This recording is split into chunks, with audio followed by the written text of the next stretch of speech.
அந்த ஹோட்டல்ல விட்டு தப்பிச்சு போயிடலான்னு இந்த 3 பேரை கிளம்புறப்ப அந்த ஹோட்டல்ல இருக்கிற வேலை பார்க்கிற ஒருத்தவர் இந்த 3 பேரையும் பாத்துறாரு.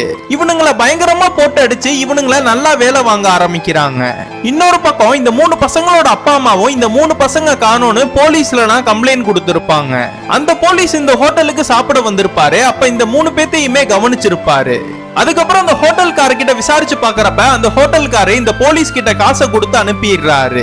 இந்த போலீஸும் பார்த்தும் பார்க்காத மாதிரி கிளம்பிடுறாரு. அந்த 3 பேர்ல ஒருத்தவனை மேல தொட்டி கழுவ அனுப்பி இருப்பாங்க. அவன் போய் ரொம்ப நேரம் ஆகியும் வெளியில வராதனால அவன் தப்பிச்சு ஓடிட்டான். நம்மளும் இது மாதிரி ஓடிடலான்னு நைட்டு தப்பிச்சு ஓடிடுறானுங்க. இவனுங்க தப்பிச்சு போறப்ப ஒரு போலீஸ் வண்டியில ஏறிடுறாங்க. நடந்த எல்லாத்தையுமே அந்த போலீஸ் கிட்டையும் சொல்லிடுறாங்க. அந்த போலீஸும் இந்த 2 பேரையுமே கூட்டிட்டு போய் அவங்க சொந்த ஊர்ல அவங்க அப்பா அம்மா கிட்டயே ஒப்படைச்சிடுறாங்க.